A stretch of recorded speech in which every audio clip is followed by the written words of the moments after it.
오늘은 미루는 신앙이라는 제목으로 하나님의 말씀을 선포하겠습니다. 누가복음 9장 59절에서 62절 말씀을 보시면 예수님과 두 제자의 이야기가 등장하고 있습니다. 먼저 59절의 말씀을 보시면 예수님은 첫 번째 사람에게 나를 따르라 라고 요청을 하십니다. 이 제자는 대답하기를 주님을 따르기 전에 먼저 가서 내 아버지를 장사하게 해달라 라고 요청합니다. 60절 말씀을 보시면 예수님은 대답하십니다. 죽은 자들로 자기의 죽은 자들을 장사하게 하고 너는 가서 하나님의 나라를 전파하라. 뒤이어서 61절 말씀을 보시면 이번에는 예수님이 말씀하시지 않고 어떤 제자가 스스로 예수님을 따라가겠다고 말합니다. 다만 이 제자도 한 가지 조건이 있는데 따르기 전에 먼저 내 가족을 작별하게 허락해 주소서라고 합니다. 62절 마지막 절 말씀에서 예수님은 이 두 사람에 대해서 이런 평가를 내리십니다. 손에 쟁기를 잡고 뒤를 돌아보는 자는 하나님의 나라에 합당하지 아니하니라. 사랑하는 성도님들, 이 이야기의 교훈은 무엇일까요? 아버지를 장사하는 일, 가족과 작별하는 일, 사실 둘 다 참 중요한 일에는 분명합니다. 그러나 예수님은 우리에게 분명히 하라 하시는 것입니다. 성도에겐 그 어떤 중요한 일도 무엇보다 우선될 수는 없다는 것입니까? 우리 주님보다, 그리고 주님의 일보다 우선될 수는 없다는 것입니다. 두 제자는 하나님을 따르는 일보다 자기 가족의 일, 즉 자신의 일이 더 중요했습니다. 그래서 하나님을 뒤로 미루고 주님을 따르는 일을 뒤로 미루고 먼저 가족의 일을 처리하겠다. 그리고 그 뒤로 따르겠다라고 합니다. 물론 인간적으로만 생각한다면 그것만 하고 바로 따라가겠다고 하는데 뭘 그렇게 팍팍하게 구냐라고 할 수 있을 것입니다. 그러나 과연 오늘 주님을 뒤로 미룬 사람이 그 다음에는 항상 주님을 먼저 따라갈 수 있을까요? 오늘 말씀에서도 복음을 듣고 진리를 만났음에도 불구하고 하나님을 뒤로 밀어버린 한 사람이 등장하고 있습니다. 바로 총독 벨릭스입니다. 24절 말씀을 보시면 벨릭스는 바울을 불러서 예수를 아는 도에 대해서 그 진리를 한번 말해봐라 라고 요청하고 있습니다. 그리고 이어서 25절 말씀을 보시면 바울은 벨릭스에게 최선을 다해서 자신이 아는 복음의 진리, 즉 의와 절제와 장차 오게 될 심판에 대해서 강론을 합니다. 벨릭스는 이 이야기를 듣고 두려워하고 떨지만 그럼에도 불구하고 복음 앞에 회심하지는 않고 있습니다. 그리고 25절 뒷부분을 보시면 벨릭스는 바울에게 말합니다. 지금은 가라. 무슨 의미일까요? 지금은 때가 아니다. 일단 그러니 물러가라. 그리고 이어서 말합니다. 내가 나중에 틈이 있으면 너를 다시 부르겠다. 진리를 만났고 성령의 감동을 받았고 마음에 그래서 떨림도 있고 두려움까지 들었음에도 불구하고 그것을 회피하고 밀어버리는 벨릭스는 미루는 신앙의 전형을 보여주고 있다는 것입니다.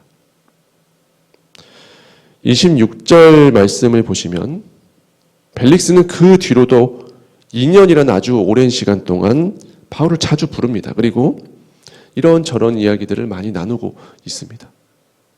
당연히 복음에 대한 이야기도 여러 번 등장했겠죠. 그런데 공교롭게도 더 이상 바울을 향한 벨릭스의 관심사는 복음과 진리가 아니게 된 듯합니다. 그가 바울을 자주 부른 이유는 혹시나 바울이 이 감옥에서의 속방을 위해서 자신에게 많은 돈을 지불하진 않을까? 나에게 돈을 주진 않을까? 큰 돈을 바칠까 싶어서 불렀을 뿐입니다. 그는 돈에 대한 욕심에 많은 틈을 내었습니다. 하지만 하나님을 위해서는 더 이상 어떤 시간도 어떤 마음도 내주지 않습니다. 그래서 그는 받은 감동과 복음의 빛을 점차 잊어버리게 되었다는 것입니다. 오늘 본문 앞부분 22절 말씀을 보시면 사실 벨릭스는 바울을 만나기 전부터 예수님과 복음에 관한 이야기를 많이 접해왔다는 사실을 우리가 확인해 볼 수 있습니다. 즉 그에게는 아주 많은 들음의 기회가 있었다는 것입니다. 거기에 오늘 말씀을 보시면 사도 바울의 귀한 강론까지 직접 들을 기회가 있었습니다. 그 시대에 그 누구보다 벨릭스는 예수 그리스도를 인격적으로 만날 수 있는 많은 기회를 가졌다는 것입니다. 그리고 그는 복음을 충분히 이해하고 받아들일 만한 지적 수준도 있었고 명철도 가지고 있었습니다. 진리를 알아볼 수 있었습니다. 그래서 벨릭스 총도 오늘 바울의 이야기를 듣고 두렵고 떨림을 느끼는 것입니다. 하지만 벨릭스 들었고 알았고 인정함에도 불구하고 오늘 진리를 받지도 않고 진리로 살아가지도 않는 것입니다. 일단 무시합니다. 일단 피하고 봅니다. 지금은 때가 아니라라고 하고 다음에 기회가 있으면 내가 그때 다시 듣고 판단하겠다. 그때 결정하겠다고 합니다. 왜일까요? 그에게는 복음보다 진리보다 하나님을 따르는 것보다 더 소중하고 더 우선되는 것, 그가 따라가고 싶은 것이 따로 있었기 때문입니다. 돈이 우선이었습니다. 부귀 영화가 우선이었습니다. 자기의 욕심을 채우고 이 땅에서 어떻게 하면 안락하게 살아갈 수 있을까? 이것이 주님보다 복음보다 진리보다 더 중요했다는 것입니다. 그래서 그는 결국 하나님이 아닌 돈을 섬기는 자가 된 것입니다. 사랑하는 성도님들, 오늘 벨릭스의 모습 속에서 나의 모습이 혹시 보이지는 않으십니까? 기독교의 역사상 그 어떤 시대보다도 복음을 들을 기회가 차고 흘러넘치는 시대 속에서 살아가고 있습니다. TV만 틀면 좋은 목사님들의 설교가 넘치고 하다못해 핸드폰으로 유튜브만 틀어봐도 마음만 먹으면 감동적인 설교, 수많은 복음의 간증들을 우리는 쉽게 접할 수 있습니다. 우리는 그런 감동적인 이야기들, 많은 주님의 말씀을 들으면서 감동도 받고 진리의 엄중함을 만나기도 하고 그래서 두렵고 떨림을 느끼기도 합니다. 하지만 그 말씀을 오늘 따르고 있는가? 이것을 다시 물어봐야 한다는 것입니다. 혹시 나에게 오늘 펼쳐진 현실의 일들이 먼저라서 내가 먼저 붙들고 싶은 것이 있어서 말씀을 들었고 알았고 깨달았음에도 불구하고 그 말씀대로 살아볼 여유는 없는 것이 아닐까요? 그래서 지금은 아니라고, 오늘은 아니라고, 평안해지면, 일단 다른 것, 내가 원하는 것들이 다 채워지면 그때 정말 열심히 따라 보겠노라고 이야기하고 있는 것은 아닙니까? 과연 그렇다면 내일은, 모레는, 한 달 뒤는, 1년 뒤는 우리가 정말 주님을 따라갈 수 있을까요? 정말 그 일만 해결하면, 내 삶이 안락해지면, 내가 원하는 것들이 어느 정도 채워지면 그때는 정말 그 무엇보다도 오직 주님만 신실하게 따라갈 수 있을까요? 말씀을 들었지만, 진리를 만났지만, 주님이 주시는 성령의 감동, 두렵고 떨림까지도 만났지만 그것을 계속 슬쩍 밀어놓는 일이 반복되고 그렇게 살아가다 보면 우리 영혼은 이런 일에 점점 무디어집니다. 말씀을 미루는 일, 하나님을 따르는 일을 미루는 것이 당연하게 되어버린다는 것입니다. 오늘 벨릭스도 마찬가지였습니다. 벨릭스도 처음에 진리의 빛 앞에 섰을 때는 자기 자신의 모습을 하나님 안에서 볼 수 있었습니다. 아, 이렇게 살면 안 되는 거구나라는 느낌도 들었을 것입니다. 진리 앞에서 자신의 영혼이 조명된 것입니다. 심판에 대한 본능적인 두려움과 떨림도 찾아왔습니다. 하지만 그때마다 벨릭스는 오늘 바울에게 했던 말을 계속해서 자기 자신에게 반복한 것입니다. 지금은 아니다. 지금은 가라. 나중이다. 나중. 이런 일들을 계속해서 반복해가는 동안 받았던 감동들이 점점 사그러져 갔습니다. 그러니 나중에는 바울을 계속 만나고 같은 이야기를 들어도, 복음에 대한, 진리에 대한 이야기를 계속 나눠도 아무런 느낌이 없는 것입니다.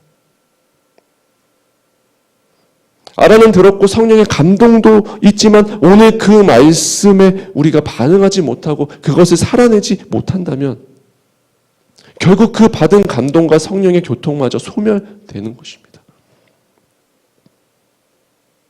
적당한 자극은 받고 감동도 받고 두렵고 떨림까지도 있지만 삶에는 그 진리의 빛이 나타나지 않는 이 벨릭스의 모습이 우리의 모습이 아닌지를 돌아봅니다.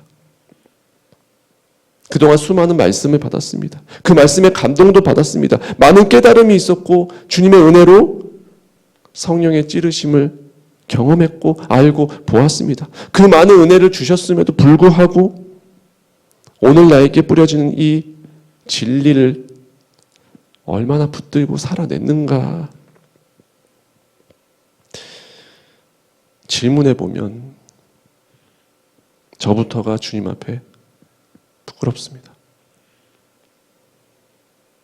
이 시간 주 앞에 엎드린 모든 성도님들의 심령을 새롭게 해주시기를 간구합니다.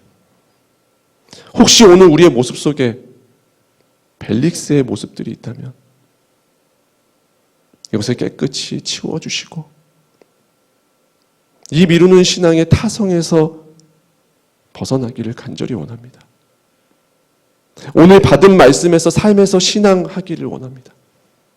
말로만 신앙하는 것이 아니라 행함과 진실함으로 신앙하겠노라고 오늘 주님 앞에 결단하는 이 시간 이 자리 되기를 축복합니다. 미루지 아니하고 오늘 주신 말씀을 붙들고 그 말씀의 씨를 내 삶에 뿌리고 씨름하고 살아내셔서 주 안에서 100배의 열매를 꼭 거두시고 주님께 영광 올려드리는 참된 성도, 진리의 파수꾼으로 살아가시기를 주님의 이름으로 간절히 축원합니다.